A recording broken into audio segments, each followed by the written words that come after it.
Laurel Dunes, which is about 20 miles from Santa Cruz and about 27 miles from Monterey. And we went to Monterey almost every day. So the aquarium line, never been to the aquarium. You stayed conduit in Laurel? Mike on Mike. Mike on Mike. Yeah. So you got a guy Like life on life. For this church, I had a friend, and the guy just didn't think in terms of 21st century money. And so he kept giving us this place, which was Shorebirds 258, first level, right there, one of the first units by the stairs. And he kept giving it to us for, I think it was like 140 a night. And it should have been like 300 or 400 a night. So boy, we went down there a lot. We'd stay for like 10 days. It was. And then he got old and senile, and his kids took over, and all of a sudden the rates tripled. Oh. Yeah. We were in Ford. I don't remember the name, but 441. So we were right ground level, and you look right out the living room to the surf. It's windows open at night. It's great there. Oh man. Nice. If you're rich, it's really nice there. It's nice. All right, we'll pray and we'll get started. Father, we thank you again for this opportunity to gather around your word in the original language. Help us to glean what we can. Help us to remember. Help us to understand and reason through. Bless the efforts of these men and their studies. Make it be a profitable day today. This we ask in Christ's name. Amen. Amen. All right, so after today, we're halfway through. All right. So we'll review our take-home quiz, our homework, any questions you might have. Then nouns is going to be our topic today. Got a few things from equipping hour and then some vocabulary. You're not going to have any, you won't necessarily have any homework. We're going to have an in-class assignment that if you don't finish it, then you can, take it home. But it's not necessarily anything that's really due. It's just because it's going to be, 3 weeks before we meet again. So I want you to take that time just to review everything really well, memorize your vocabulary, increase your vocabulary, and then we'll hit it hard when we come back. All right. So first of all, the quiz from last time.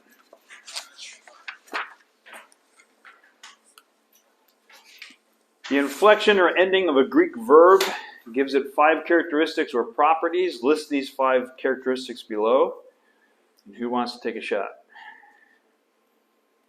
I did it last time. I want to do that. I'll do it. Tense, mood, voice, person. Okay. You're correct. I would put voice second. I go tense voice mood. Yeah. And you'll find certain people do it differently. But that's how I memorized it. And my reasoning was, again, that I get tense when my voice gets out of whack and I get into a mood. That's how I kind of remember it. But you got it. So the answer, after I did that, and I went down to number 5, I realized you put the answer right there. Yep. It's okay. That's why I used to tell my students, read the entire test before you take it, right? And there used to be these stories where a teacher would put, the last question says, "Do not take this test." Yeah. Right? Yeah. So it's like, I know. All right. Number 2, to conjugate a verb is to inflect it or give its various forms. Very true. Very true. Number 3, verbs are words that convey an action or state of being. Also very true. Number 4, the essential idea of tense in Greek is? I guess place and time. Kind of action. Oh, Kind of action. And number 5, matching those up, I've got E, C, A, B, and D.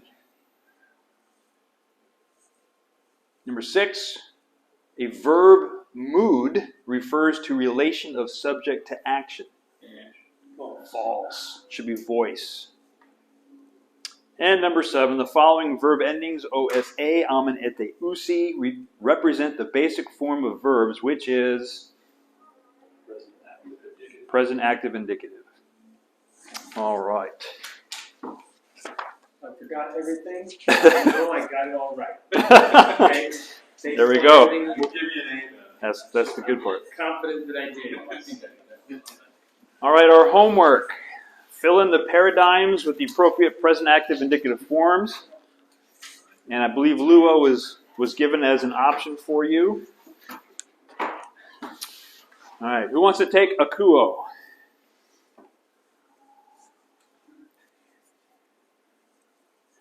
Well, the word itself is the singular form. For the You mean the one I just said? yeah. Yeah. Yeah. Well, it's the lexical form Mhm. that you'll find in the lexicon, in the dictionary. And what does akuo mean? I hear. It's right there. Here. Yeah, to hear. To hear. Okay? But in the context of a sentence, akuo is the present active indicative first person singular, I hear. So when you see those two words together, depending on where you see them, if you see it in the lexicon and in the dictionary, it means to hear. Because that's the basic form of the word. If you see it in a sentence that says, I hear the word, then it's a present active indicative first person singular. Okay. So akuo would be akuo, akues, akue, ukuamen, akuete, akuusi. Okay? That matches. Guy's got a great memory, see? All right, who wants to take? I did it last night, Mike. Who wants to do blepo? Uh, What does blepo mean? 2C. To see. In a sentence, it would mean I see. Yeah. So we got blepo, blepes, blepe. Now, blepomen or blepomen. Again, I still stumble over that. Shouldn't that be blepuo, man? Because you've got a diphthong right there. It's like soup.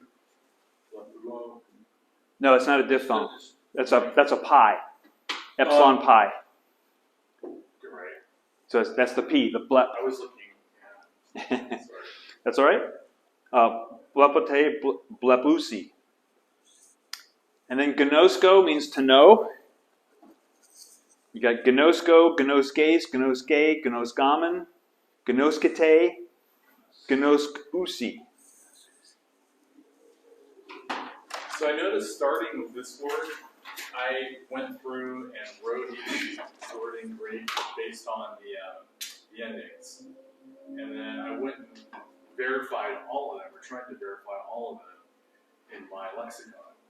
And I noticed that starting with this one, a lot of these aren't listed in the lexicon. This I guess is- it just means that these aren't used in the New Testament. That's correct. Yep. But as I got further down, some of these words, none of these forms are in the lexicon. But we go through the forms Yeah. for the form itself. Yeah, so if you really use that word in some other form of writing, then that maybe it exists somewhere, but it's not. Yeah. It took me a moment to realize that. Why is this not here? And how this is not in the New Testament. It's like luo. I mean, everybody uses luo because it's such a short word, Yeah. but luo itself doesn't occur. I Yeah. loose doesn't occur, which is fun. All right, on the back side there, we got lombano, to take. Lombano, lombanes, lombane, lombanomen, lombanate, lombanate, lombanusi. Then got grapho, to write. Grapho, graphes, graphe, graphamen, grafete, grafusi. Lego, to say. Lego, leges, lege, legamen, legete, legusi. And then pistuo, to believe. Pistuo, pistues, pistue, pistuamen, pistuete, pistuusi.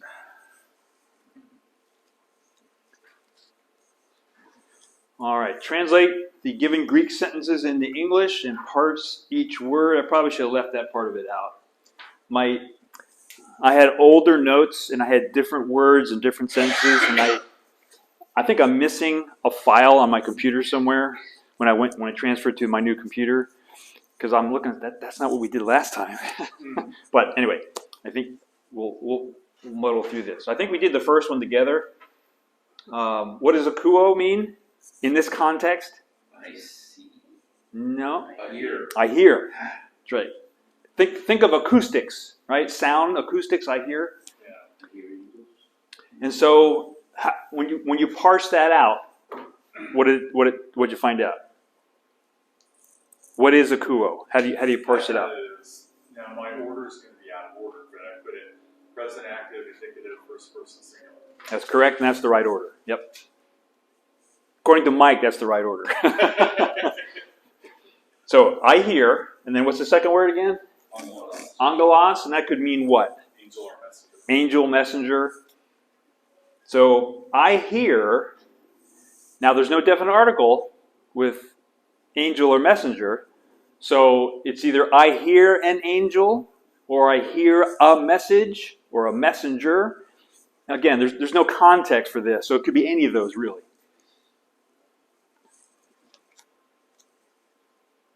All right, number 2. Legamen amen. So what's legamen? I say or speak. I say or speak. Parse it for me. What's its 5 pieces? Present active, indicative, first person. First person plural. So we say what? Amen. We say amen. All right, number 3, ha Christos pistuo. What's ha Christos? Christ. What is it grammatically? What's its part of speech? It's a noun. It's a noun. Yeah. There you go. So then when we parse it out, what are the pieces? For a noun, there's 3 characteristics, 3 pieces, right? We got case, gender, number. So what's the case, gender, number for ha Christos? Nominative, singular, masculine. Correct. One word. And I got that from the article. I mean, the article's case, gender, number. There you go. And what declension is it?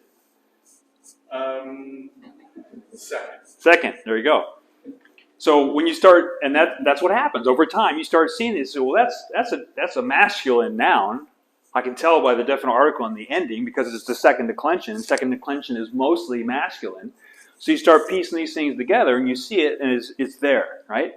But it just takes time to do it, and then there it is one day. Mike, Yes. kind of an aside from what we're focused on here, the capitalization uppercase, Yes. proper names, beginnings of paragraphs. Generally speaking, I found that's not always the case, but sometimes, yeah. Sentences, not necessarily, but paragraphs. Yeah. Usually. Yeah, usually. What else? I mean, you're probably going to get into that, but just. Proper noun. Cities, like Nain. We looked at Nain or Nain last time. That was a city, and that one was capitalized. Yeah. So, yeah. Okay. Kind of like we do in English then. Yeah. Yeah. Except in sentences and paragraphs, we always capitalize at the beginning. Agree? No. Yeah. Okay. All right, what's pistuo? Grammatically. What's this part of speech? Say it's a verb. It's a verb. All right, so then parse it for me. I'm going to let somebody else do it. I did, but. Would you write my mind? Well, I can parse it right now because I didn't bring my notes. So, do that right now. Pistuo means it means to believe. It's like faith. The verb means to believe. We get pistis from it, faith, the noun, right? So it's a present active indicative, first person singular. I believe. Now, we could translate this a bunch of ways, all right? The Christ, emphatically, I believe, right? That definite article, ha Christos, I believe. We could say Christ, I believe, because it is identifying him. It's not, now I'm saying Christ, it could be Messiah, it could be anointed one, we could translate it that, right?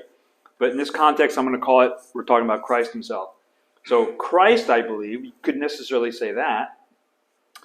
Word order, again, emphatic. The Christ, emphatically, I believe, which we wouldn't necessarily say in English, so we switched around and say, I believe the Christ. That's okay. Or I believe Christ. So there's different ways of saying it based on the context. But because the word order in Greek is such that it's not like the English, I see an emphatic construction here. The Christ, emphatically, I believe. Focusing on where my belief stands is on the Christ, on the Messiah. All right, number 4. Blepete ha anthropos kai ha huios. What is blepete grammatically? Part of speech. It's a verb. All right, now parse it. I had it as present, active, indicative, second person, plural. Correct.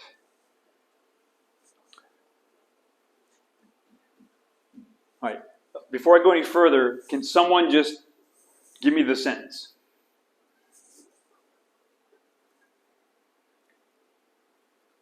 I guess. Okay. This is just literal straight across. Let me just word it out. You all, I see the man and the son. Okay. It's just not the right way to say it. What is the last? What's at the end of the sentence? No. No, the The very last. punctuation. Oh, that's a question. It's a question. Yeah, So now it's a question. I'm lost in how to actually put that together correctly.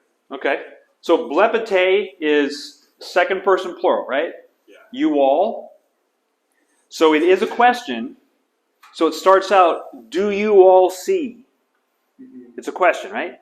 Do you all see ha anthropos, the man, nominative case, singular, right? The man, and, kai is coordinated conjunction, and the son, ha huios.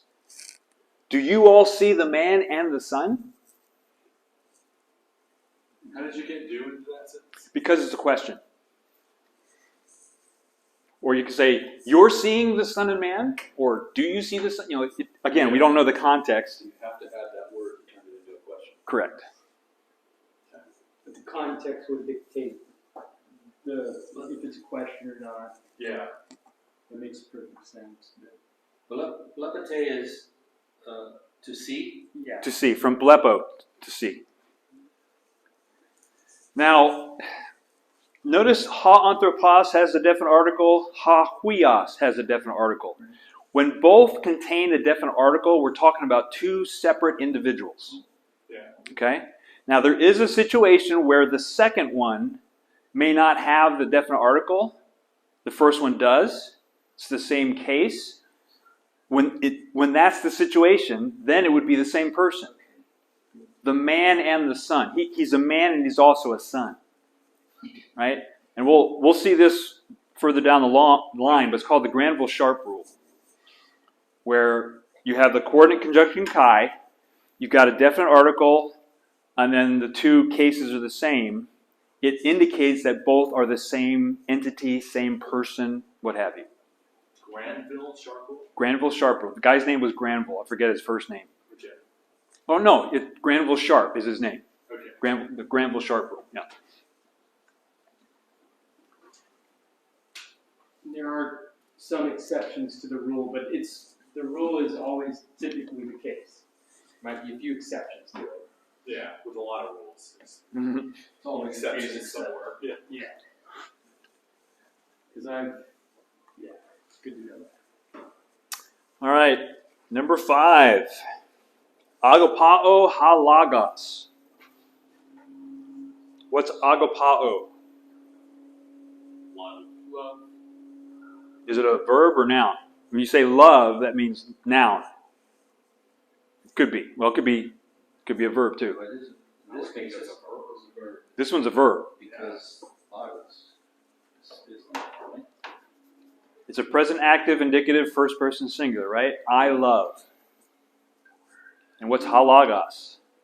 The word. The word. What is that grammatically speaking? Love the word. What is it? Halagos. What is halagos grammatically? Part of speech. Noun. Say it again. Now, Noun. Yes, it's a noun. Okay. So what case is it in?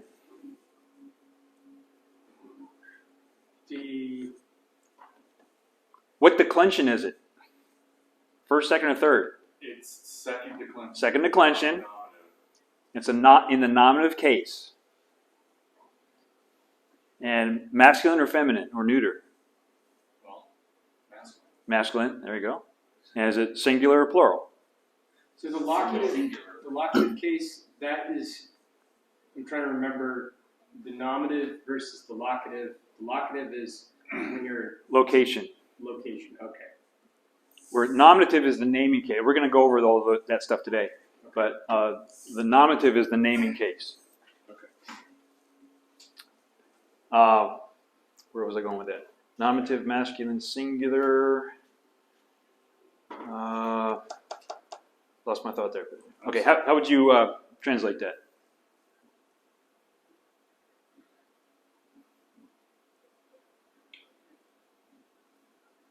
Agapao halagos. I love the word. Right? Number 6. Okay, great. Gnoskousin ha namas. Okay. For those of you who were able to look it up, did you have any problems finding gnoskousin? Was it in your lexicon? Did you find that form? I didn't look that one up. In that format. Now we'll probably talk about this next time, but it has that new at the end, and it's called a movable new. I've heard that. Yeah, it's a pain in the neck when you're looking something up. You say, I can't find it. If it's got a new at the end, it's the movable new because it comes right before a vowel, and so you have to put that movable new in there for euphony, for good sound. Yeah, when I broke it down, I knew that new was separate from the ending. There you go. And Gnoskos, I know, so I knew that. So We know the law. note the end of the sentence again. Question mark. Question. So it's another question. So gnoskousin is a present active indicative, third person singular. Oh, sorry, third person plural. Third person plural. So since it's a question, you have a word like do again. Correct. And it's Third person. so do you know the law?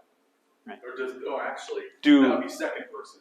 do they they know? know? Because it's plural. Yeah, Do they? That's right. I'm sorry, I was wrong. The Person. ending. Yeah, do they know the law? Do they know the law?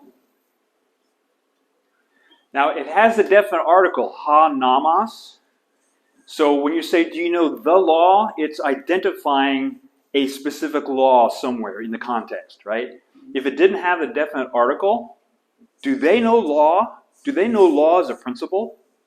Do they know, not commandment.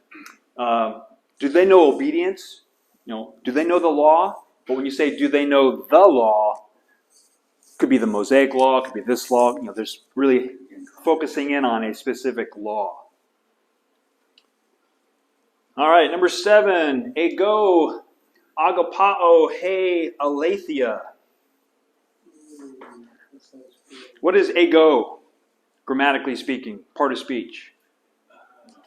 That's a pronoun. It's a pronoun, and it's translated as I, right? I think it looks like I.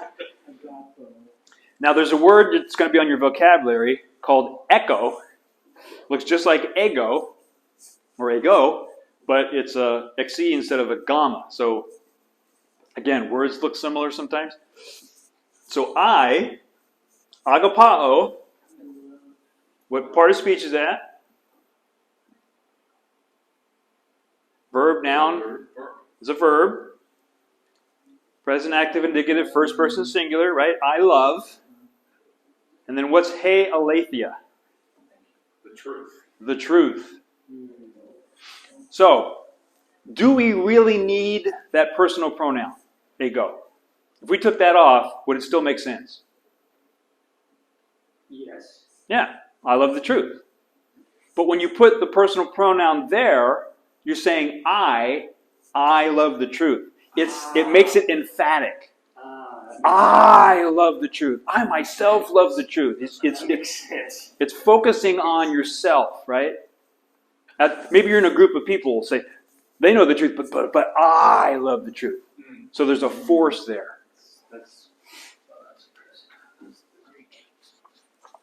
That's when Pastor Downing would do the emphatic. Right. Okay. The emphatic version of the Bible. You need to make a. He should have just made a Bible of it. All of my lecture notes, I'm going to make an emphatic Bible. All right. Backside now. Number 3. Now, unfortunately, I didn't get to where I wanted to get so that we could deal with this verse. I think we're going to do that next time. We may even jump into the definite article next time and really get involved here. But we'll do what we can here. So part of this should be familiar with you or to you. So the first phrase of John 1:1 is NRK ein halagos, right? Mm-hmm. What is en? Yeah. What part of speech? Preposition. Preposition, in. Mm-hmm. And then what is RK? Again, Okay. What part of speech? I would say that's a noun. A noun. Okay. What are the 3 component parts of that noun? Singular, feminine, dative. Okay. Now, depending on where you look it up, if you look it up in your lexicon, it goes by the 4-case rule, right? Mm-hmm. And it's going to be dative for everything. It's not even going to look at locative or instrumental. Yeah. But in this case, I'm thinking it's not dative because it's in. I'm thinking it's locative, in beginning. But sometimes the dative is also translated in. So Okay. I'm saying it's feminine, a locative, feminine, singular, because that is a feminine noun. Is that from the ending? Ending. Ending. Okay, that makes sense. That's, yeah, exactly. And then we have ein in the middle there. What is ein? Means was, in this case. Means was. What part of speech? Is it a verb? It's a verb. It's a to be verb. What's the base form of that word? The root word, as it were. Amy? Amy. Oh, Right? And Amy is one of those words when, Ain looks nothing like Amy, right? Right. So he said, well, how does that actually come from Amy? Well, it just does, okay? So Amy is one of those that it may come up even today where you say, what is that? Oh, Amy, really? So it comes from Amy. And when you do your homework, when you parse it out, make sure you put the root word, write the root word down. okay. So always put Amy down so you're seeing it, you're writing it down, and then you'll relate it more often. So this is an imperative, active indicative. Imperative? No, I'm sorry, I'm looking at the wrong spot. See, that was imperative. Imperfect is what I meant to say. I have my little IMP and I forget where I was there. It's imperfect tense, meaning continuous action in time past, right? So in the beginning was, existing in time past, right, was halagos, the word. So the subject is marked with the article. We got halagos, that's the subject. The verb is was, and then in beginning. And according to Mr. Plummer there, he says there's no article for arche. Otherwise, it would be en te arche, in the beginning. So, in one sense, it's not in the beginning because there was no beginning with God, right? God always has been. God is, right? So, in one sense, then it's in beginning when He created the world. At that point, when He created the world, He was already existing when that started, right? So, in beginning, in that process, going back to Genesis 1:1. Existed continuously the Word. All right? And Ain is perfect because he still is. No, ain is still imperfect It's imperfect. because it's continuous action in time past. Oh, time passed. I'm still having difficulty with some of the breakdowns of these Sure. tenses. And No, some, Oh, sorry. no, I was going to say sometimes you would anticipate it being this, Yeah. but it's not. It's like, okay, why is that? So you gotta struggle with it sometimes. And again, it's the context, the overall context. But here it's the word distinguished from God, right? And he's in the beginning with God. So where was Christ? Where was the Son of God when God created everything? Well, he was right there. Yeah. In beginning existed the Word. Then the second phrase, kai halagos ein proston theon. We have the coordinating conjunction kai, meaning and, or even, or also sometimes, but in this case it means and. Halagos, the Word, and we have ein again, right? So it's still imperfect tense, still continuous action in time past, and the Word was existing in continuous, time past. Proston theon. Pros is a preposition. In the accusative case, could mean to, towards, with. Sometimes the idea of face to face. And ton theon is the accusative case, masculine singular of God. And the Word was with who? With God.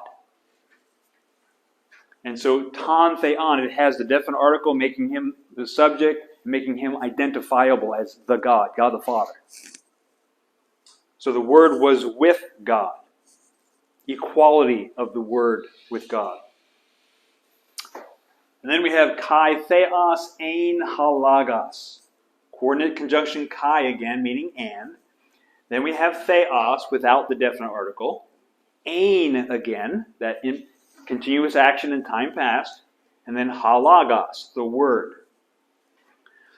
So halagos has the definite article, making it the subject. Theos does not have the definite article. And we'll talk about this again later, but if you want to do some research, look up the word predicate and then predicate nominative. Look those up. And if you want to do something further, look up Colwell's rule. Colwell. Colwell is the guy. Colwell's rule. Colwell? Colwell. Colwell.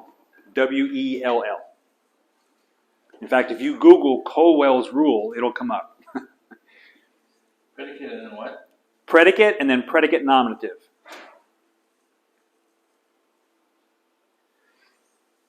Briefly, a predicate expresses what is said of the subject. A predicate nominative, in simple terms, renames the subject. And so we've got theos here is a predicate nominative. Halagos is a subjective nominative.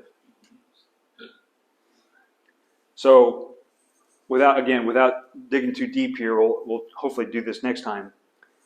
And God was the Word. But the subject is halagos. And the Word was God. Okay? So the Word was deity. Now, Ryan, what would be the problem if we had a definite article in front of theos? We would have modalism. We'd have modalism, right? Saying that Jesus, or the Word, Jesus, is God, meaning the same thing. Same person. Same person. Yep. Okay? So question on, our church is currently going through a study on Jehovah's Witnesses. Okay. What do they do with this verse? It's got to be a stumbling block. Do they change the base Greek and add the preposition? Or how do they get around this? That's what I don't want to cover today. Okay. All right? Because I'm not prepared for that. Yeah. But they... You are going to cover that at some point? Yeah. Okay. They look at it as a God. They use Granville-Sharp's rule in a different way. They twist it a little bit. They don't necessarily believe in Colwell's rule. So they go out of their way to say wrong things to prove their point. Yeah. Right? They're not consistent. They pick and choose. Yeah. But because it's an arthurist, because there's no definite article, they think that they're within their right to put a in front of God, which any Greek grammar would say we don't do that. That's not, there's no reason to do that. But yeah, they add to it though, to get back to what you said, Mike. It's like when you go to other texts, they'll add words in brackets. Like, For your better understanding. yeah, I'll give you a clear example though. In Colossians chapter 1, verse 16, it says that he's the invisible image of the firstborn. The express image of the invisible God, the firstborn. And then it says that by him, thrones, dominions, powers, principalities, that Jesus created all those things. Well, they'll put in brackets other. Jesus created other in brackets. And you're like, that's not in the text. Yeah. So they will twist. They'll inject their false teaching into the Bible. When In you their version of the New Testament. when you research Colwell's rule and predicate nominative and stuff, look up John 20:28, and just play with that verse. Look at it. Translate if you want. My Lord, Jo- my God. No. No. But it's another place where Jesus is mentioned as God, and there's definite articles and stuff like that there. So look that up. I don't want to hijack our conversation, but just note, because we're on this topic here. So for John 1:1, the term arche, it can also refer to origin or source, not just beginning. And so it's very important to realize that, because when you go to Revelation chapter 3, verse 14, Jehovah's Witnesses will try and use that verse to say that Jesus was created. Yeah. So just remember, arche can mean more than just beginning. It can mean source or origin. So when you go to Revelation chapter 3, verse 14, when they read it, and it says, "These things saith the Amen, the faithful and true witness, the beginning of the creation of God," that term beginning can mean source or origin.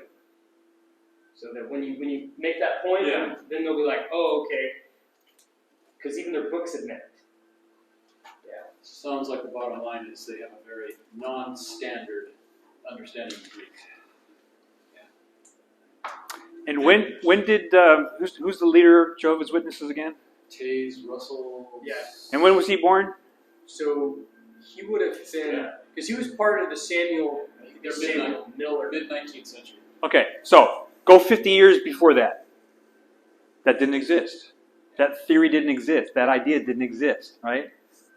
So I like to say that every now and then. It's like, Jehovah's Witnesses, Mormons, you pick them, right? Well, when did they start? Oh, 1800. What? Oh, okay, go back 50 years. They didn't exist then, all right? So they dreamed this stuff up. Yeah, the study of Greek has always been around. That's right.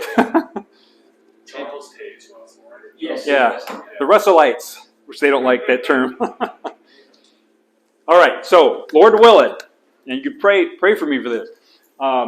We'll hit the definite article next time and try to delve into that and give you some more reasoning as to why it's what we think it is, what it is. All right, but it's going to involve all those pieces. James White had a really great one-pager on it, and I can't find it.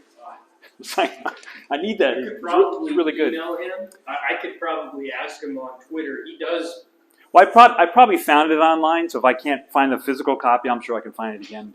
But the point I made earlier in the previous classes about how we can understand John 1:1 in terms of the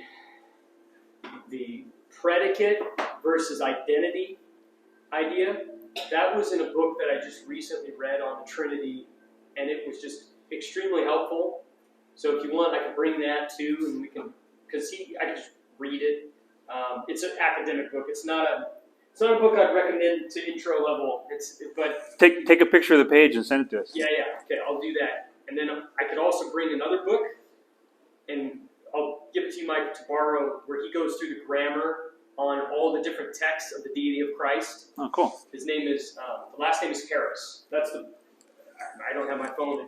A modern dude? It's not like R.K. Harris or William Harris or anything. Is it older guy or? Older. This book is probably 20 years old. It was published. The guy, he was at Trinity Divinity School. Okay, it's He probably has that. a book. It's a thick book called Jesus is God, and it's like the standard work of the deity of Christ. Okay. I could bring that though because he does go through the Greek, and then what's great about this book is he goes through all the different. Oh, here we go. It's Murray J. Harris, Yes. and it's great because he gives you all the alternate renderings and interpretations, and then he shows why it has to mean that Jesus is God. Cool. All right. All right. Any questions about any of that homework that you struggled and agonized over for days? Okay. All right. Today's topic is nouns.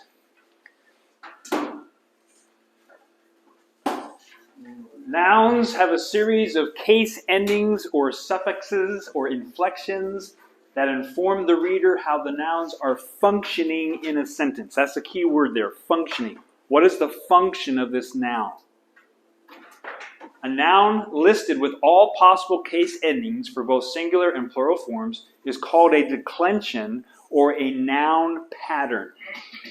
That's why in the lexicon, when you look up a word and it gives you the genitive ending as well as the definite article, it's trying to show you the noun pattern. Okay, so if you're not quite sure if it's feminine, masculine, that helps you determine what it might be in gender-wise, right? So it's the function. There are 3 declensions in Greek, or 3 systems, or 3 patterns of inflecting Greek nouns. The first declension, the alpha sound predominates. Or the eta can be in there as well, right? Like we saw in RK. So the alpha sound predominates. The second declension, the omicron sound predominates. Or the omicron sigma, like as in halagos, right? And then the third declension is the consonant stem predominates. Now we're dealing with consonants, not so much with vowels. All right, and we'll pick up on that here in just a second. So 3 patterns, and the consonant really has multiple patterns within itself, right? We'll see that. Okay, so here's basileia. Basileia, basileia. It's a first declension noun, and it means kingdom. All right? And basileus, I think, is king. So that, similar roots there. So, and we're going to talk about these again, but we've got nominative, genitive, ablative, dative, locative, instrumental, accusative, and then vocative. That's what that singular letter all the way to the left is. And I color-coded it. The nominative, you can see the form, singular, plural. And then the genitive and ablative both have the same forms. All right? So it's the function of that word in the sentence that causes you to say either of the kingdom or from the kingdom. And sometimes there'll be a preposition there. And the preposition, which can mean in or from or to or whatever, that will clarify for you what case it should be. So when the preposition is there, prepositions are our friends. They help clarify stuff.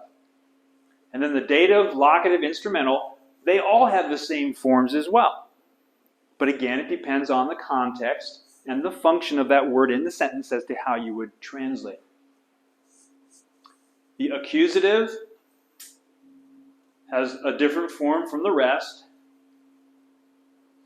And notice that the same thing for the middle group here, but the definite article for the singular, it's kind of similar, but, got the alpha instead of the eta. And vocative is the case of address. There's no definite article. There can be an articular vocative. And when we get to the definite article, we'll talk about stuff like that. But normally, vocative does not have a definite article. The'emu, God of me, God of me. That does not have a definite article. That's a vocative. He's talking out to God, my God, addressing him, right? So, first declension noun, the alpha sound predominates. Second declension noun, anthropos, meaning man. Okay, same layout, same color coding based on the cases, but notice the forms are different. Ha, tu, to, tan. Oi, ton, tois, tus.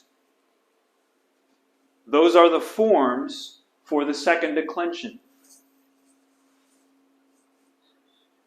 Again, genitive, ablative, depending on the context. Dative, locative, instrumental, depending on the context. Which one do I say? Is it to the man, in the man, by the man? Context will dictate. And again, accusative and then locative. The endings are similar. The definite article and the ending look similar. And so that's why we usually start with the second declension noun, because it's the easiest one to see and understand and recognize. First declension, not so much. Third declension, definitely not. So do you just familiarize yourself with it? Yes. They're different. They're by observation, memorization, or the way I do it, I look it up. Because I look at these rules sometimes and go, I'm kind of up there now. I'm not going to spend the next 20 years memorizing these things. I don't really care. If I can look it up and get it in a second, that satisfies me. But simple things like this, okay, this one I can know. This one I can see, and I'm used to that, right? But third declension, oh man, forget that. Well, I think it's really knowing what the resources and being able to utilize them to figure it out. Sure. I think that's what you're teaching us here. That is the point of this Yeah. class, is to give you a working knowledge. So Instead you of can, trying to speak it, it's learning how to actually Yeah. Let's look into it, research it. become a missionary to Greece. Yeah, We right. go speak it. Well, then you have to learn a whole Anybody different way of know? pronouncing. Then you gotta learn modern Greek. That's what it's saying. I tried listening to modern Greek once, and there was like no similarity. It sounded like to me it sounded so different. I think it was 1 John. Like I don't even know what she's saying. Yeah, I think I mentioned the Eastern Orthodox. They put that modern spin to it. Yeah. so with the first declension, you got the eta, the alpha sound. Second declension, omicron. You find it throughout there, all right? Then we have third declension nouns. The various nouns not included in the first two declensions are gathered into the third declension. The third declension is also known as the consonant declension because most of these nouns have stems ending in a consonant, not a vowel. All right? And it looks weird. Just you're not familiar with that, right? Because the third declension gathers the substantives, nouns, adjectives, etc., not included in the first and second declensions, it offers a great variety of forms. That's the killer. There is a great variety of forms. I am not going to memorize that great variety of forms. Just own a lexicon. Right. The third declension contains nouns of all three genders. So, Okay? What gender is a second declension noun? masculine. Masculine. What's the first declension noun? The other side. Feminine. Right?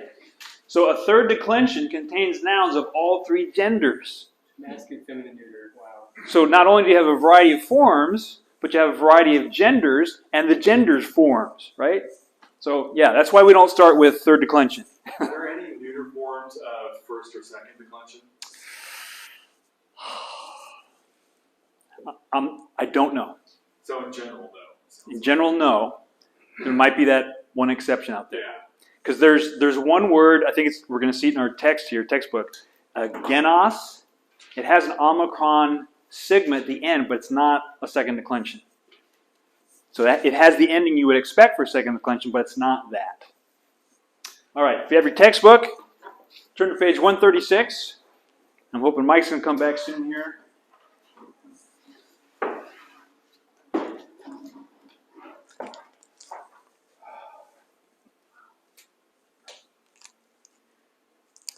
Page 136, bottom of the page, grammar and syntax, a review of the third declension, 3 declensions in Greek. Because most of these nouns have stems ending in a consonant, although a few end in a semi-vowel. So they give you some examples of the endings. But look on page 137. You've got the iota stem nouns. So pistis, meaning faith, is a third declension noun. Dunamis, power, is a third declension noun. Polis, city, we get politics from it, right? So that's iota stem nouns. We're in our textbook, Mike, page 137. 138, it has the epsilon, upsilon stem nouns. So you see there, priest and king.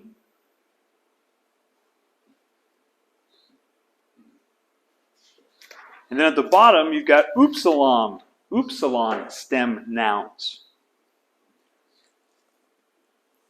So Mike, we were saying that we looked at the first declension, nouns. The alpha is the predominant sound, right? Then you got second declension nouns. Omicron is the predominant. Then you have third declension nouns, which is everything else. And then we found out that third declension nouns have a great variety of forms, right? So if you think Amy has issues, man, you got all these other consonant stems that have these great variety of forms. And they're also in all three genders, masculine, feminine, and neuter. So in your textbook on page 136 through 142, you can see the different neuter nouns, stems. So on page 141 at the bottom, it says epsilon sigma stem nouns. And there's that word genos that I mentioned, race, offspring. So, it's got the omicron sigma. You think, well, that's second declension. Well, it's not. It's actually a third declension neuter noun. So again, if you've got a software program, you just put your cursor on top of the word, boom, tells you what it is. But you have to understand what all this means first before that cursor gives you any information, right? Your first day of class, if I started teaching the software, say, I don't know what you're talking about, man. Yeah. What is that? What is that? Well, we have to learn that first, and then we get those neat tools because we understand what we're looking at, right? It's like using a map. You got to understand the legend first, what all those little things are, so then you can interpret the map. All right. So nouns. The function of Greek nouns depends on the case ending of the noun.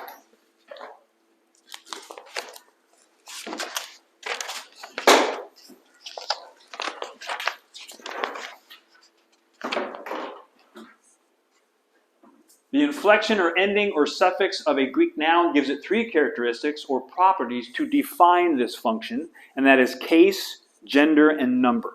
Right? At the ending of the noun or adjective or others, it's got those three pieces to it. Remember, a verb has 5 pieces to it. Nouns have 3. Case, gender, number. So case. Case has to do with the function of the noun as it relates to the verb or to other parts of the sentence. There are 5 case forms or endings, but 8 case functions. We may have looked at this maybe the second class. So there's the 5 case school. They say those are the 5 cases. And they hedge at vocative because it's not a true case, but they lump it in there for ease of explanation and in association with all the other cases.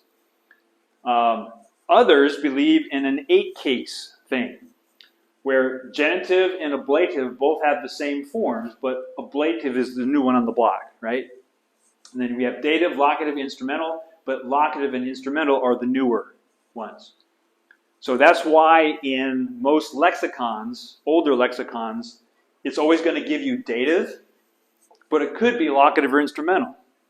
They don't use the 8-case forms. They don't distinguish it that way. A.T. Robertson, he'll go through each one.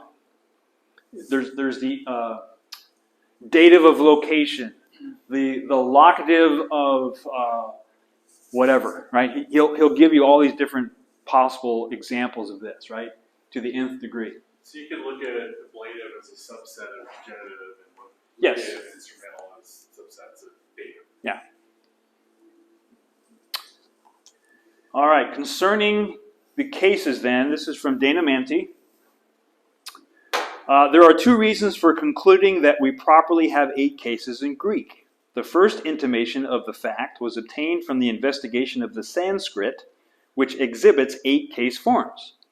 When the Greek cases were studied in the light of these 8 Sanskrit cases, it was discovered that the same general distinctions prevailed.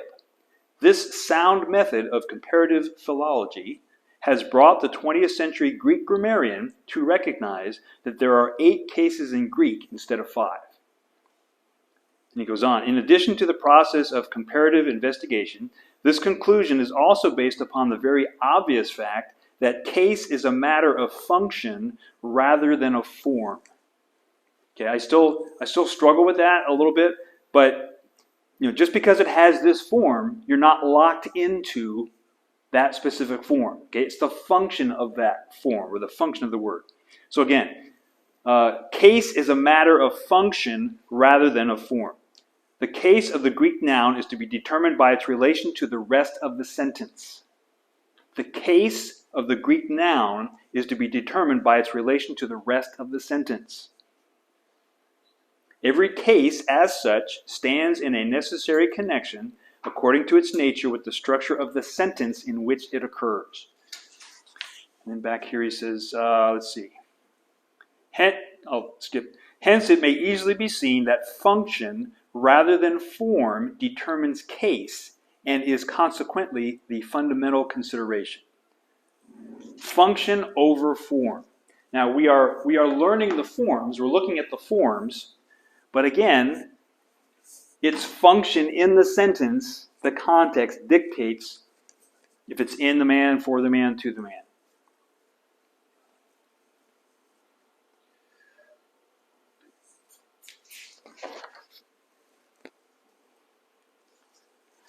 All right, so let's go back to our second declension noun, anthropos.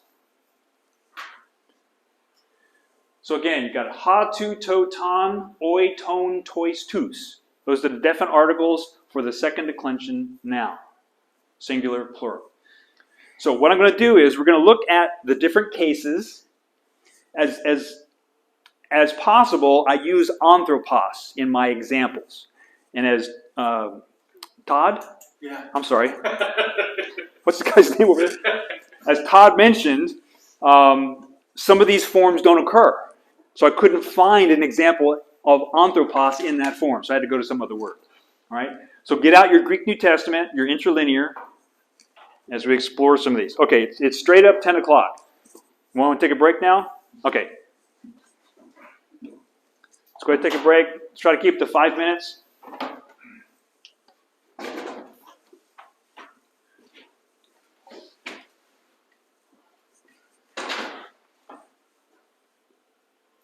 Now I'm hoping to get all the work done before we're done here.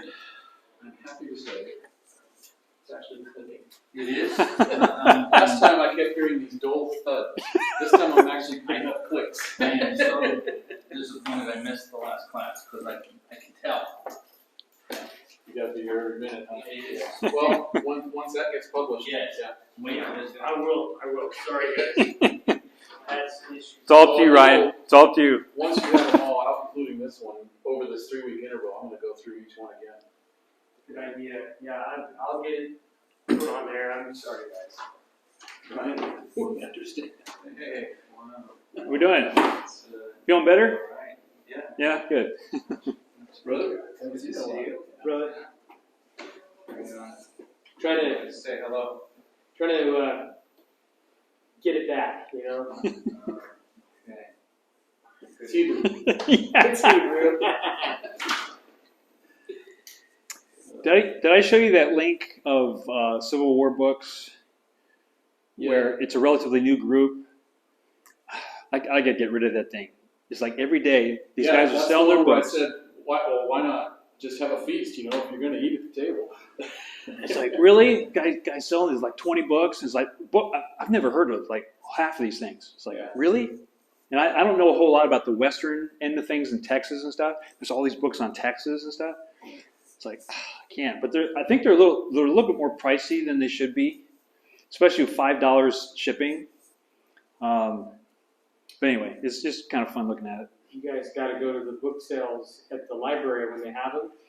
I went to this last one last week, and I don't know if you saw my post, Mike, but I got I think I did. a 1929 The Mormon, right? Book of Mormon, Yeah. which is really that's really cool, because then I can use that to try and argue against the changes that they made. Yeah. Yeah. But they had a lot of Civil War books, but a lot of them I'm pretty sure you already had because they were published by Time, I think.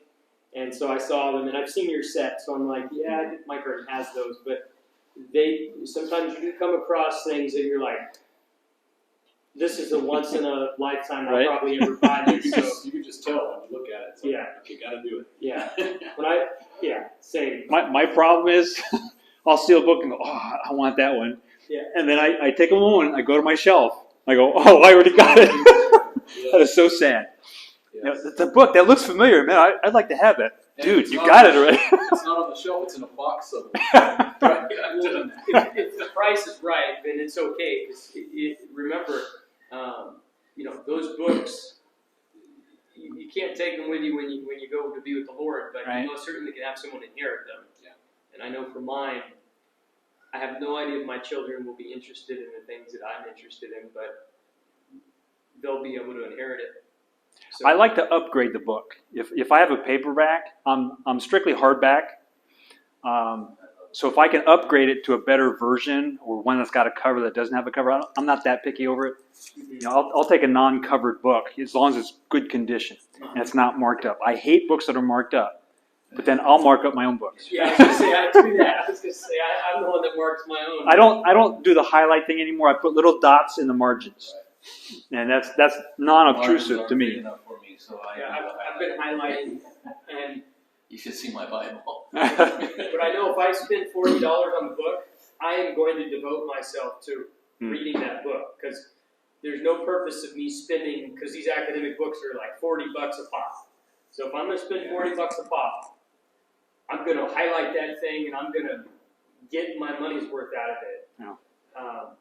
It's kind of like God's giving you something and you're not taking advantage of what He's giving you when it's in that situation. But Oxford- I have to read it. Oxford Press is known for making lots of punctuation mistakes, so they don't have good editors. Because I'll go through, I'm not a grammar Nazi or anything, but I'll be reading, and I'm just like, wait, what did I just read? And then I'll read it more than once, and I'm like, oh, they messed that up. So then I'll mark it. Yeah. All right, nominative case. And here is your noun bookmark. Thank you. Getting quite an explanation. Tell you. Bookmarks. Mike wants us to mark it. Yeah, I like these because they're laminated. That's great. Yeah, my daughter Grace does that for me. So if you can make one of these, I made this so that when I'm looking at Word up or to find it, because I haven't memorized, that would be awesome laminated. Yeah. The regular bookmark. Yeah. There you go.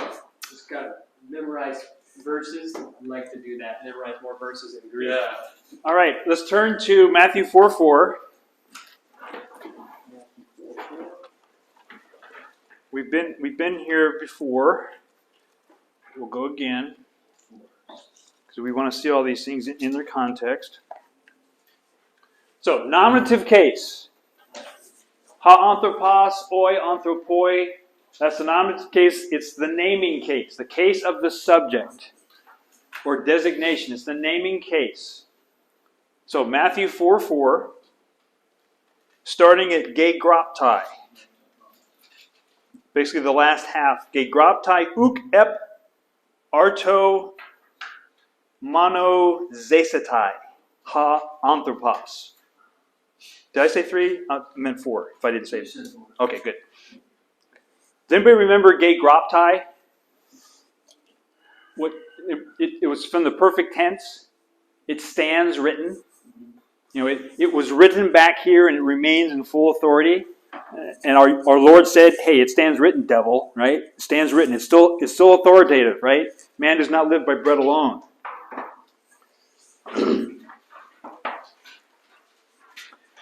So just a few things why we're here.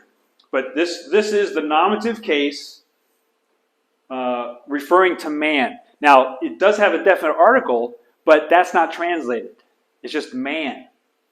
But we're identifying man as a category, right? So it stands written, ook means not. It's a negative. And because it's before the epsilon there's different forms of ook. Be oo, ook, ooks. So not, and this is a preposition, but because it comes right before a vowel, they get rid of it and they put the apostrophe there. They get rid of the other vowel. Because for euphony, it's hard to end a word on a vowel and then start the next word on a vowel. You get kind of caught up with it. And we're going to discuss this possibly next time. It's an elision. Whenever you take that vowel out for euphony, it's called an elision.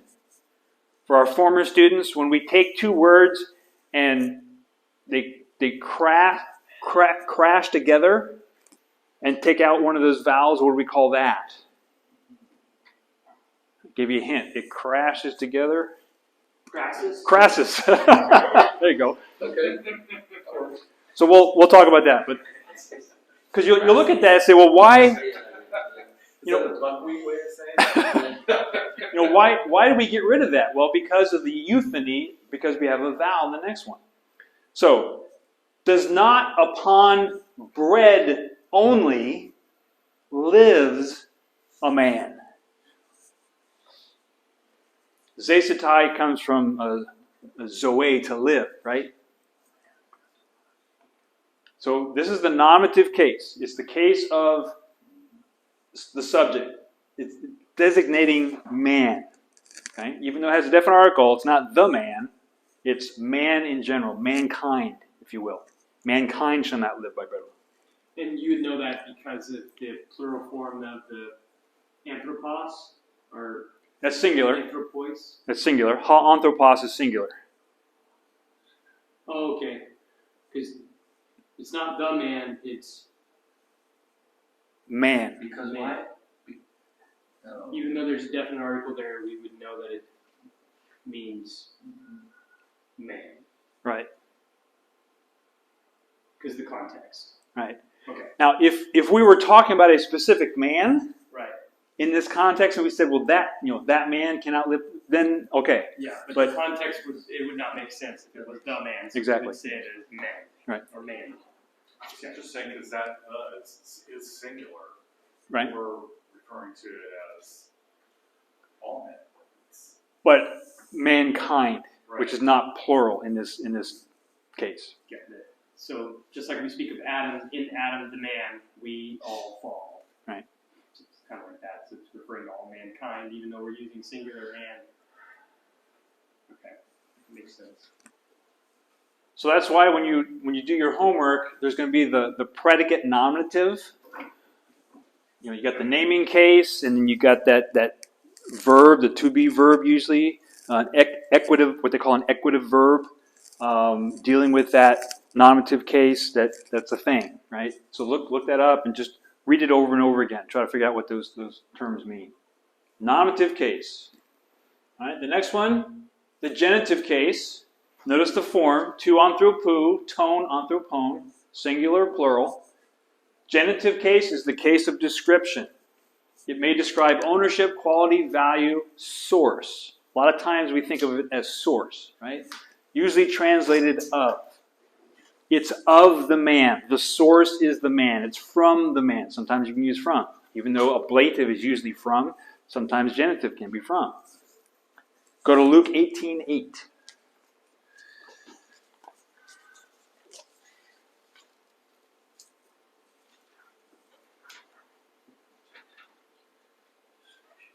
Is that right?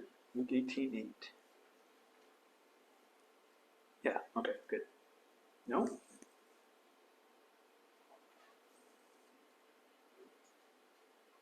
Oh, it is. Okay. Man, I can't see here. So it's farther down in verse 8.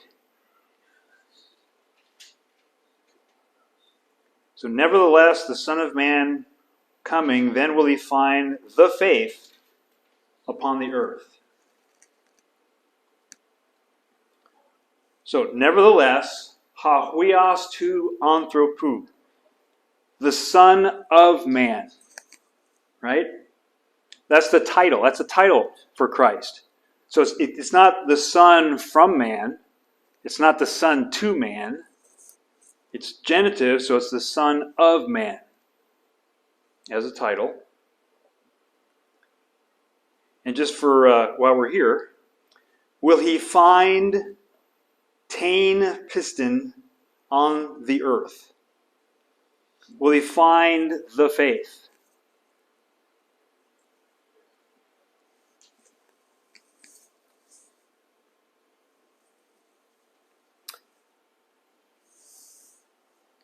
Try and gather my thoughts here.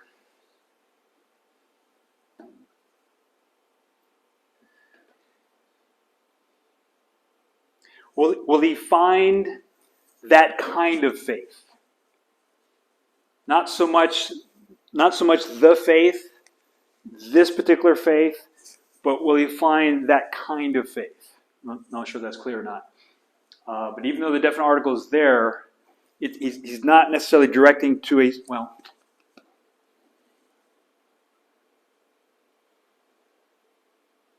in the context, it's, will he find that kind of faith on the earth?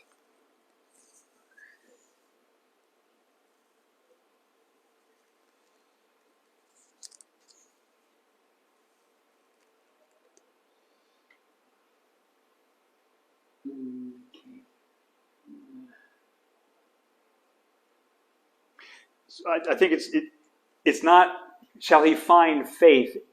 That English sounds more generic, but because the definite article is there, shall he find that kind of faith, a specific faith on the earth?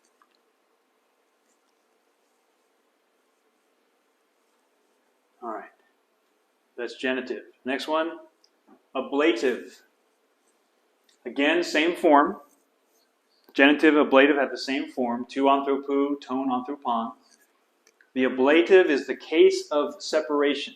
It may be used to denote source or separation and is usually translated from.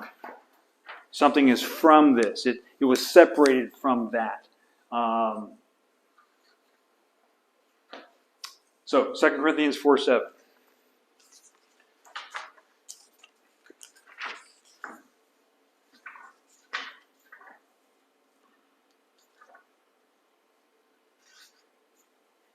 Second Corinthians 4:7, but we have this treasure in earthen vessels. And then we have the hina clause. I think we looked at that last time in one of our examples. The hina clause, that first word up there, it's a purpose clause. So you translate a lot of times, in order that. This is the reason why. But we have the treasure in earthen vessels in order that, this is why, the excellency of the power may be of God and not of us. So, in order that, he hyperbole, the excellence, tes dunamus, may be tu theou, kai me ex hemon. So the power may be of God and not of us. Okay, see where it says the power may be? What's that word translated may be? Amy. Amy, right? So again, there's Amy, the to be verb, looking weird for us, right? It's got the iota subscript, it's got smooth breathing, and it's got the circumflex. It's got everything going for it, right? You look at that and say, I would never get Amy out of that. Well, that's true, but that's what it is. That's the form. It's probably subjunctive because it's maybe. That the power may be of God. And again, tu theou is pointing to God the Father. So we wouldn't translate it that the power may be of the God. Someone might say, well, it's got a definite article, so why don't we translate it the God? Well, no, it's God, the only God that we're talking about here. So we don't need to translate it as the God. It's in the nominative case, it's the case of designation, it's the naming case, so it's God, God the Father. And then we have, and not of us. The may there it's a negative. Omicron, upsilon with some accenting. Is a negative and may is a negative. May together is a strong negative. And we'll hit negatives farther down the line here. But notice ex hemon. The word ex comes from the word ek, which is the preposition, ek. Epsilon kappa, right? But because it's before a vowel, eta, it has to go to the xe. So ek changes to x because the next word begins with a vowel. And there's a lot of cases like that. Ek, x, ook. There's ook, ooks, depending on what the next word's first letter is. So the forms will change. And over time, you'll get used to that. You'll see X. Oh yeah, that's from ek. It's the same thing. You'll see it because you'll observe it over and over again. Ablative. So again, that the power may be from God. The source is God. All right, dative. Now we get into the first of three forms: dative, locative, instrumental. To anthropo, tois, anthropois. Dative case is the case of interest, or the usual indirect object, which is a person or thing indirectly affected by the action of a verb, as opposed to the direct object, where that person is the direct object of the verb. I threw the ball to whom? I threw the ball to Bob. Direct object. And dative is usually translated to or for. Matthew 12:13.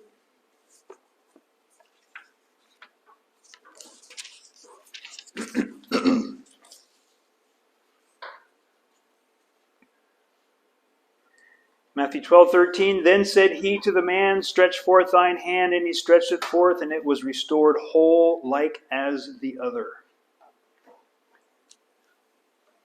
So then says, to anthropo, to the man. Now he says from the man. No, that doesn't make sense. He says in the man. That doesn't make sense. So it's got to be to the man.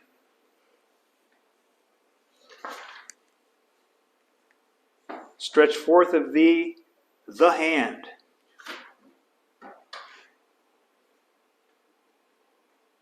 And he stretched forth, and it was restored healthy as the other. Dative.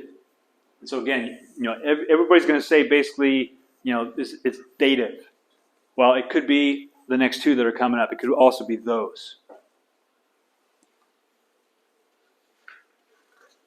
Dative case. Next one is locative case. Again, same form. To anthropo, tois anthropois. Locative case is the case of location. It may denote a place, a position, or sphere of reality or activity. It's in this, it's by this, it's at this. It's a locative thing, a location. John 1:1. We know this already. In arche ein halagos. In is a preposition, and again, when a preposition is there, it helps clarify. So, arche is beginning. It's actually in the locative case, but it's a first declension noun. So I couldn't find a locative in the second declension for anthropos. Okay, and it's hard to.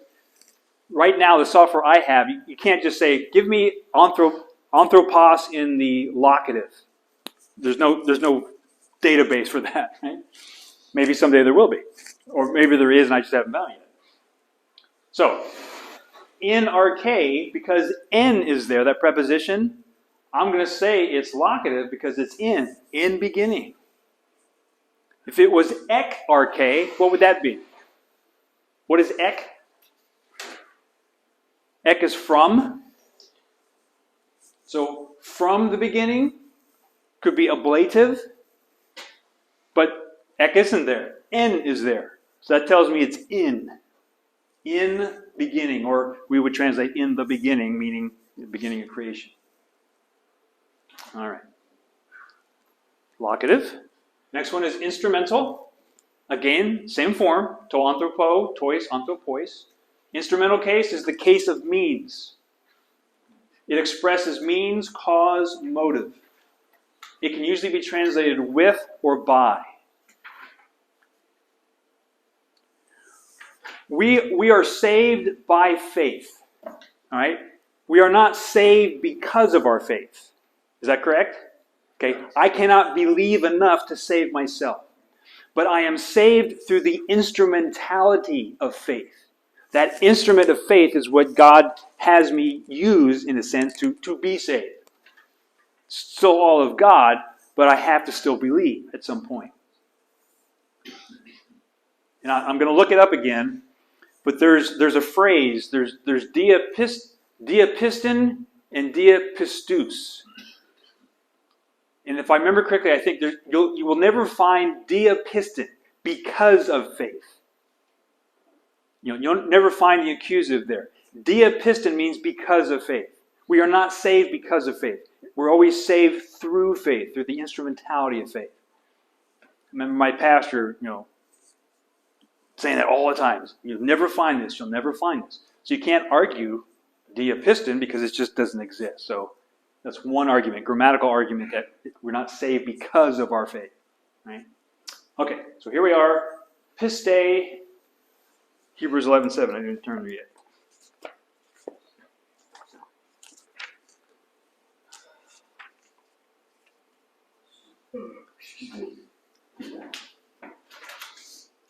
So, by faith, Abraham, when he was tried, offered up Isaac, and he that had received the promises offered up his only begotten son. So, piste, and then has offered up Abraham, Isaac being tested, and the only begotten was offering up the one the promises having undertaken. So, piste is by faith. Abraham did what he did because of his faith. But it was through the instrumentality of that faith. He believed God, and it was accounted to him as righteousness. So because he believed God, he did what God said. And we're told later on why he believed that. Remember? Because he reckoned that the promise that the seed was going to come from Isaac, right? So if I'm going to take my son Isaac and kill him and burn him up, God is going to have to take him and restitute his body, raise him from the dead in order to fulfill the promise that God said. That was his reasoning process. God said the seed is coming from Isaac. If I kill Isaac, that kills the seed. So God's going to have to do something, right? That's the reasoning behind it. So, had a lot of faith. God-given faith. But by faith, piste, by faith.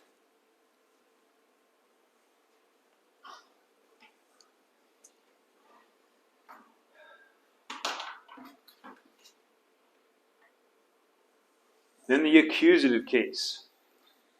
Then we got ton anthropon, or ton anthropon, tous anthropous.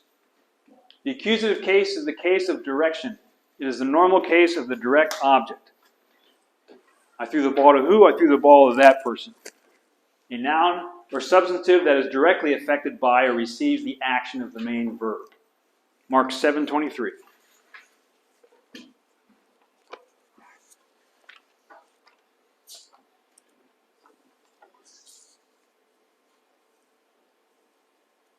Panta, tauta, ta panera, esothen, ekporuatai, kai, koinoi, ton anthropon. There's our accusative case. Ton anthropon.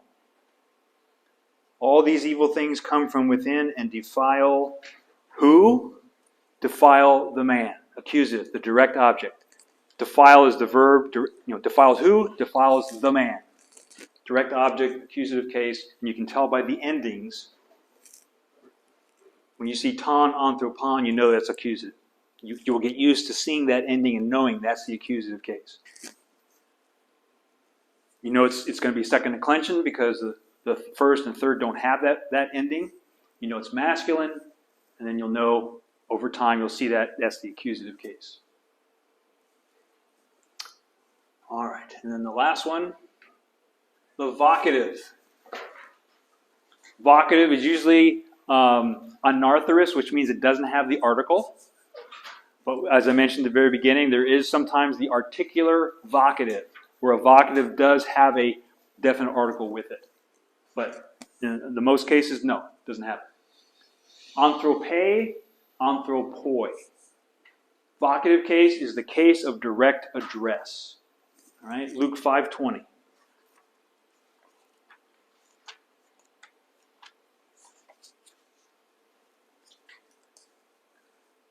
So if you yelled at someone and said, "Hey man, come here," that "hey man" would probably be in the vocative case because you're addressing the man. Luke 5:20.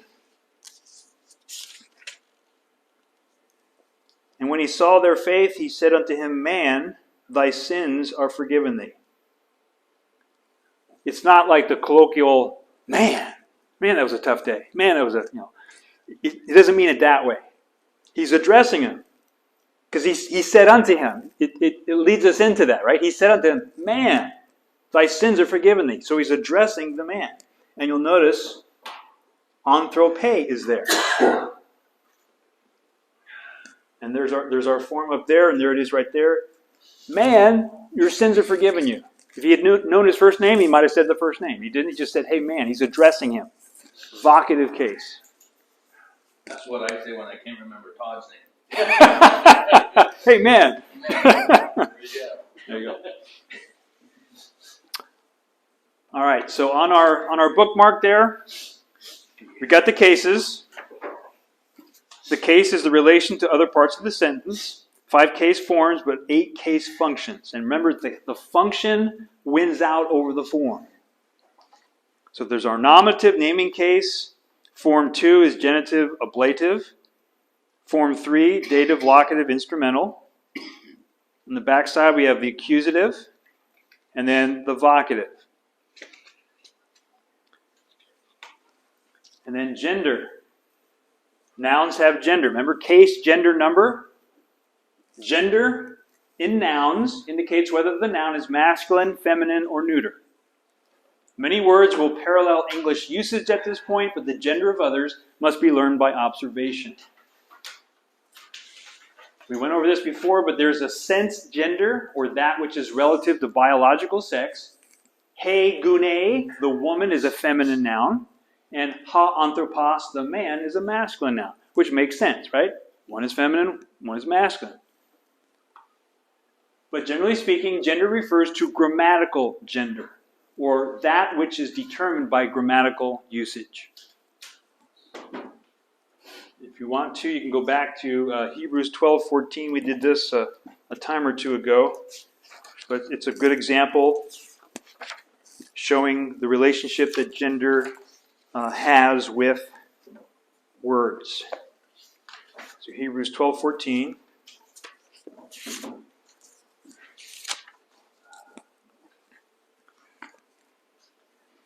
Eirenein diokete meta ponton kai tan hagiasman.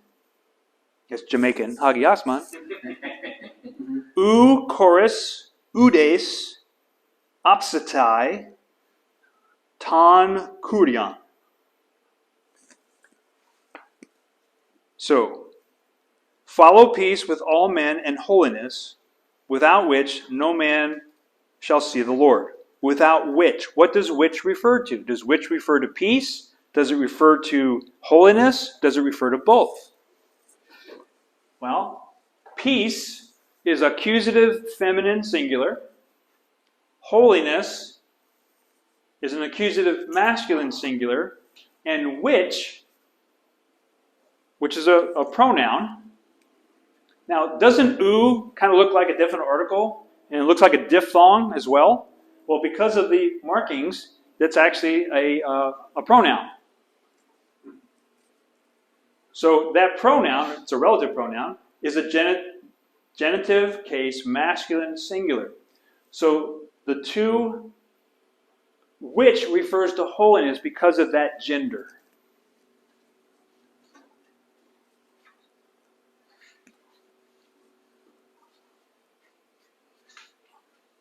If they wanted to refer to both, maybe they could have used a neuter, but they didn't.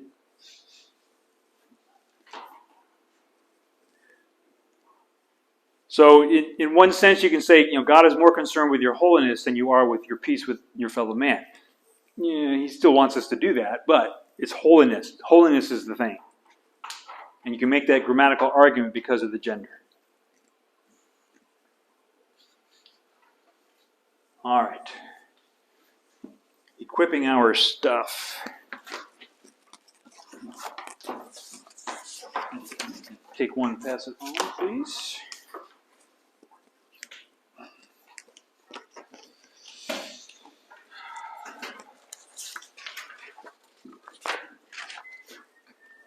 All right, turn to John 10:38.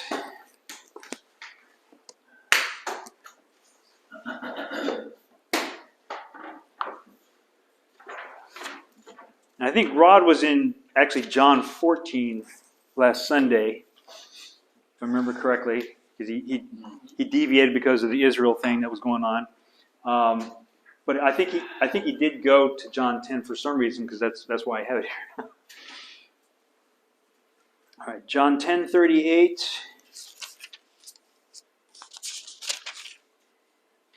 But if I do, though ye believe not me, believe the works, that you may know and believe that the Father is in me and I in him.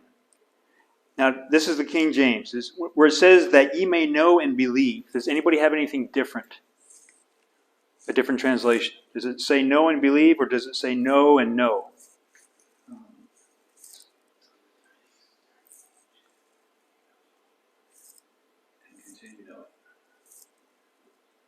It says no, understand. Okay. It says understand. So, Continue to know. so that's the better translation. The King James, believe is really not the best translation here. We'll see here why in just a moment. Both my translations say and understand, but then underneath the word it says that you may know and continue to know. There you go. Yeah, let's see what the New American Standard says. I'm kind of curious. That's what this one was. Oh, what does it say? The end says, but if I do that, though you do not believe me, believe the works that you may know and understand that the Father is in me. Okay, that was the ESV translation. Yeah, I don't have my ESV with me. I don't have my iPad, or I would look up the Christian Standard as well. So notice the first part of this sentence in the Greek. E de poio. Poio. Pollo loco. The A means if. The de means but. It's post-positive. But if I do, and we're kind of breaking into the thought here. But if I do, even if me you do not believe. Now look at the word me for me. It's amoi. No understand. Okay?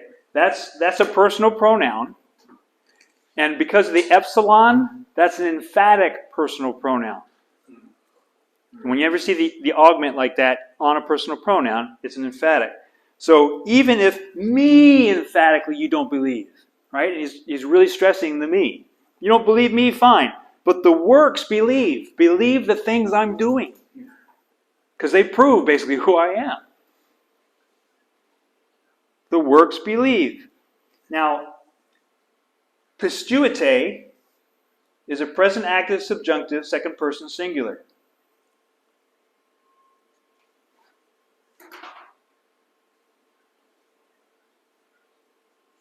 It's interesting, this has a asterisk, different tenses, aorist and present of the same verb. And that's why we're doing this, for that exact reason. Continue to. Now, we got two present active verbs. One's a subjunctive mood and one's an imperative mood. Okay? So the first pistuite,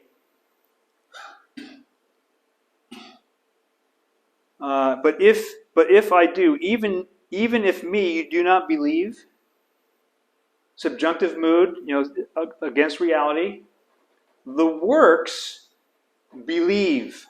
That second word, believe, is a present active imperative. It's a present imperative. The works of me keep on believing.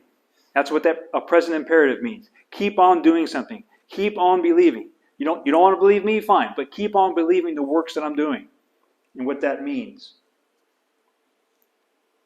Then he says, there's a hina clause, hina, in order that, this is the reason why, in order that you may know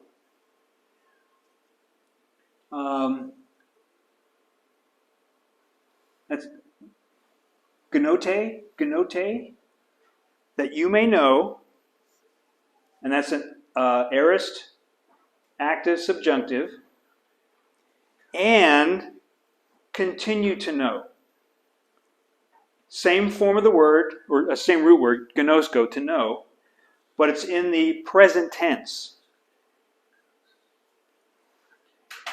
So the first word, know, that you may know, is in the aorist tense. Remember, aorist tense is punctiliar. It's an event. That you may know as an event, but continue to know. Keep on knowing, present tense. So when the King James says to know and to believe, okay, yeah, I understand why they put it there, but it's continue to know. Continue to understand. And in that sense, continue to believe. So yeah, you got the same word, gnosko, to believe, but they're in two different tenses. Otherwise, they're exactly the same. They're both active, subjunctive, second person plural, right? But it's the tense that makes the difference. And it's the form, the thing it's tagged on to the end of it, that makes the difference. So this is a good example of the same word being used in two different tenses, giving you two different ending or understandings, uses, functions.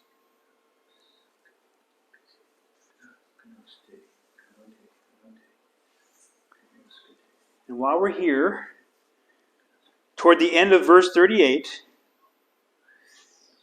that you may know and continue to know that hati. Hati can be that or because. In me, there's me again, imoi, another emphatic personal pronoun. In order that in me, emphatically, the Father and I, in the Father. See, that in me, the Father and I. That the Father is in me. That in me, the Father. Okay, there's no verb there. We have to put the in. There's a preposition there, but that in me is the Father.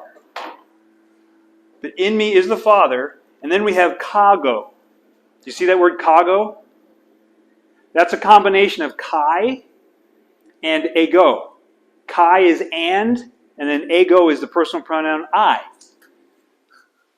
They combine them together. Kago means and I. Right? And I in the Father. So the Father's in me and I'm in the Father. But we got that emphatic personal pronoun. He's emphasizing, me.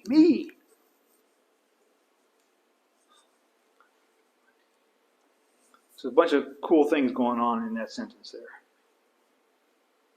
All right, John 14:6.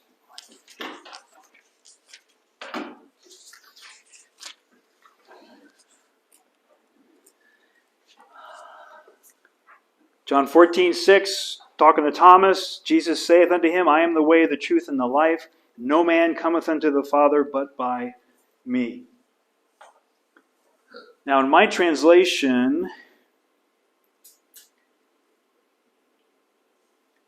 the Greek part, it doesn't have the definite article in parentheses, but when I copied it from my program, it did have the definite article in parentheses, or bracket, excuse me. And that means that some translations or some manuscripts have the definite article there. So it's just showing that, some have it, some don't. So he says, lege.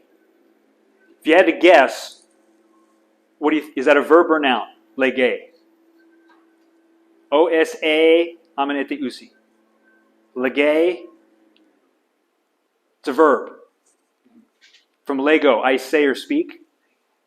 So it's a present active indicative because the endings are O-S-A, and here's A. Lege, O-S-A. Third person singular. He, Jesus, said to him, alto, to the guy, right? But it says, lege alto Jesus. Said to him, Jesus. And we in English would say, Jesus said to him, right? So just word order there. And there's our famous ego, eimi, he, hadas. That's really me. Ego, eimi. Remember the ego, eimi? Ego is I, personal pronoun. And what does eimi mean? It's the to be verb, but in this context, eimi means I am. To be, to exist, I am. So we have I am. Could we get away with the ego not being there? You could, but Yeah, it would be absolutely. emphatic, yes. Exactly. You could just say, Amy ha he hadas. I am the way. But with ego there, it's emphatic. I myself and nobody else am the way, the truth, and the life. And the definite articles are there, pointing specifically to the way. He is the truth. He is the life. He's it, nobody else. And then he punctuates that with, no man cometh unto the Father but by me. Udes, no one. Erkotai, comes. Pros, ton patera, to the Father. And there's ame. Except di emu. Now, di comes from dia, the preposition through, right? But because if it was dia, if the alpha was there, look at the next letter. It's a vowel. So when you say dia emu, there's a hiccup in your voice. So by taking out the alpha, you can say diemu. Diemu. See how much smoother it is to say diemu? So that's why it looks like that, because they took the alpha out. Except through me, emphatically. Again, another emphatic personal pronoun. You want to get to the Father? You better go through me. Right?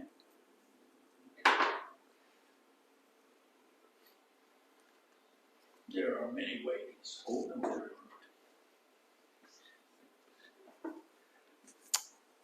All right. So then I kind of broke it out there already, down there. And that's an example of the elision with dia, by taking that A out, putting the apostrophe there. All right. And the last one, Romans 1:18.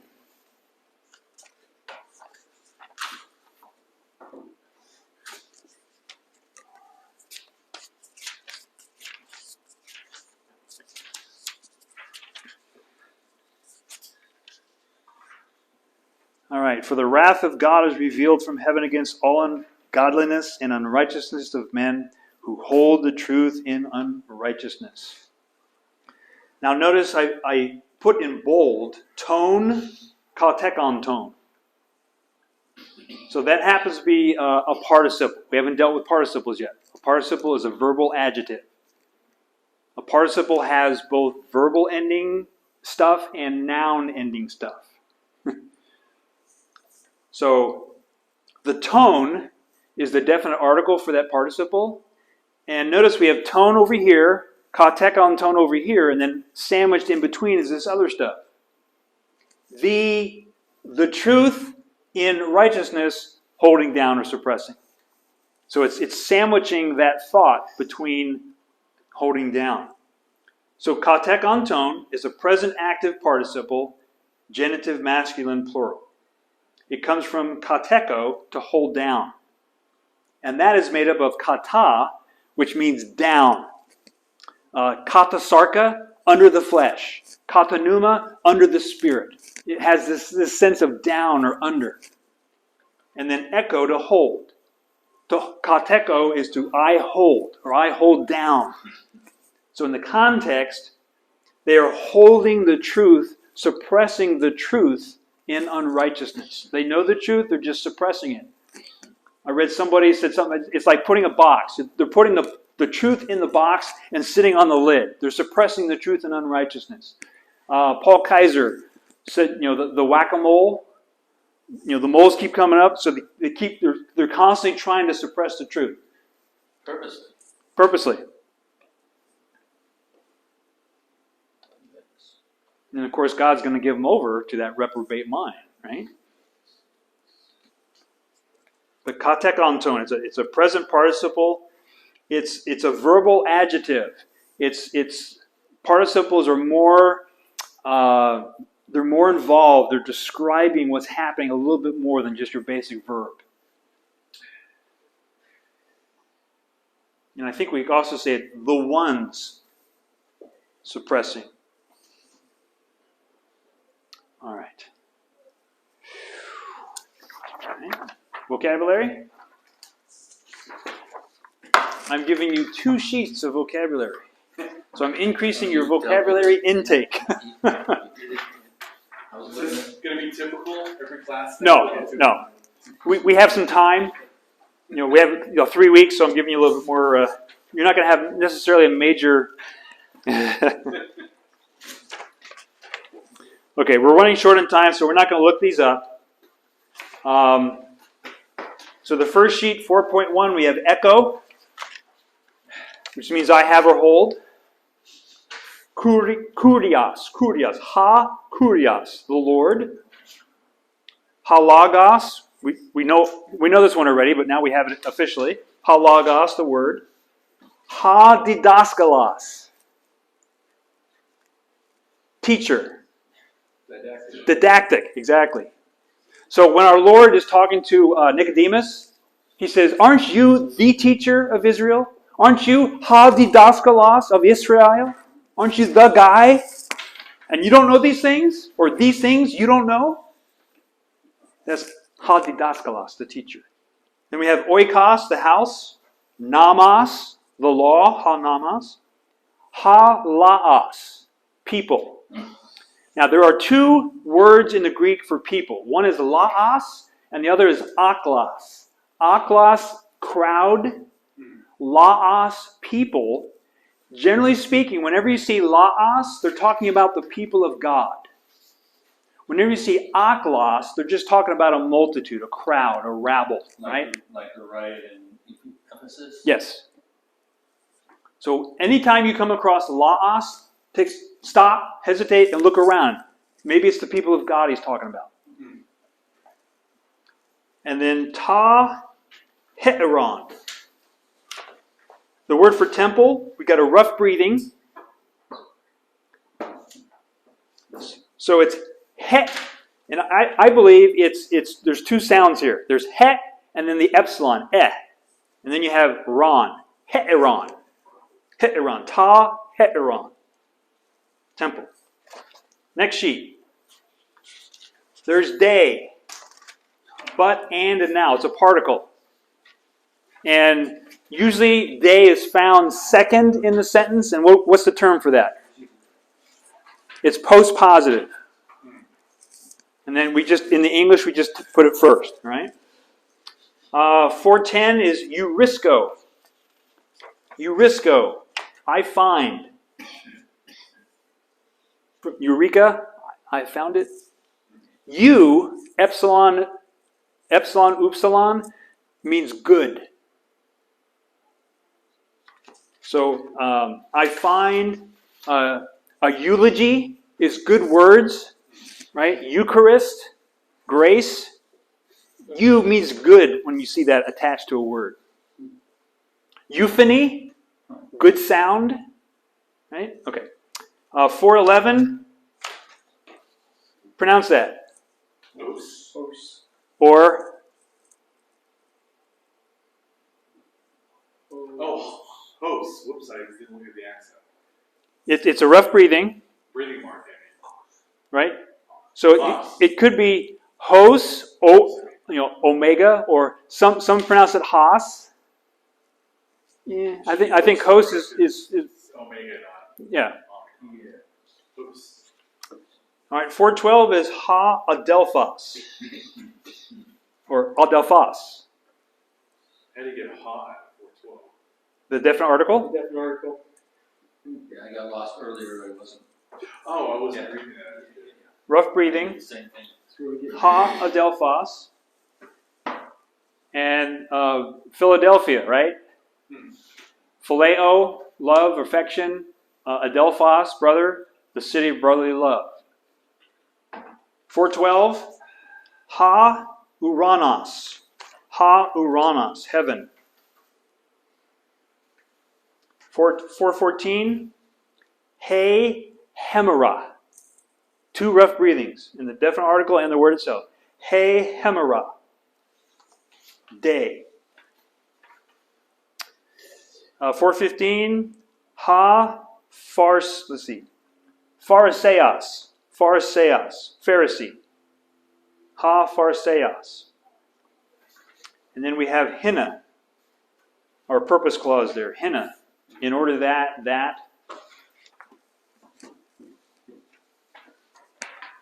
All right. Well, this was our in-class assignment. We've got about 7 minutes left. Let's just make an attempt.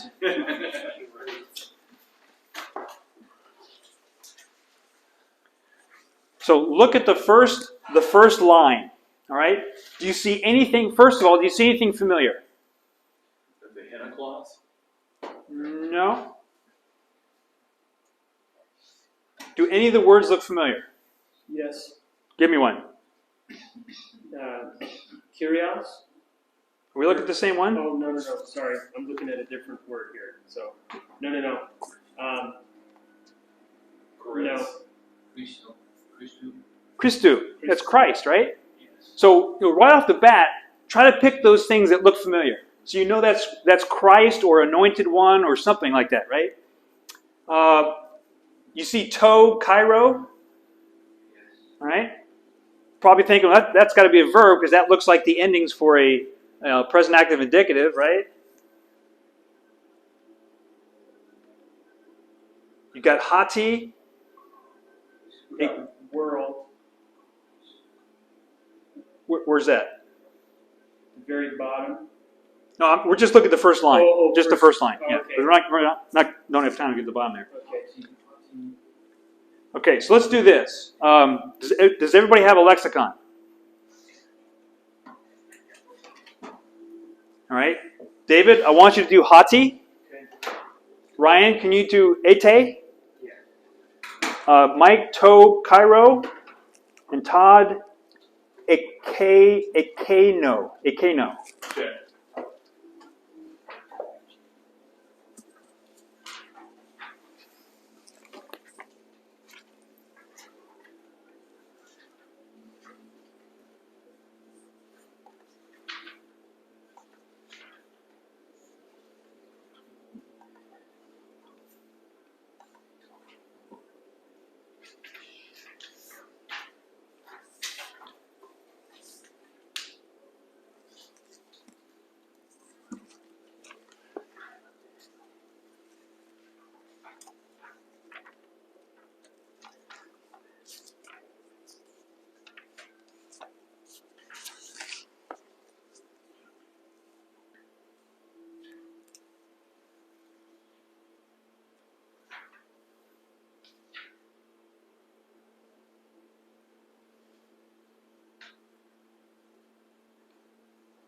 So how's Hati going?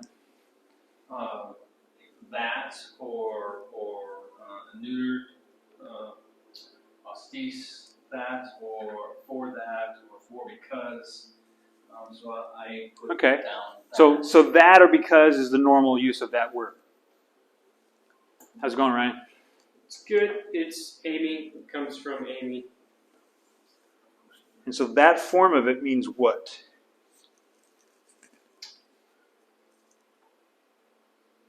Is it I am? Is it you are?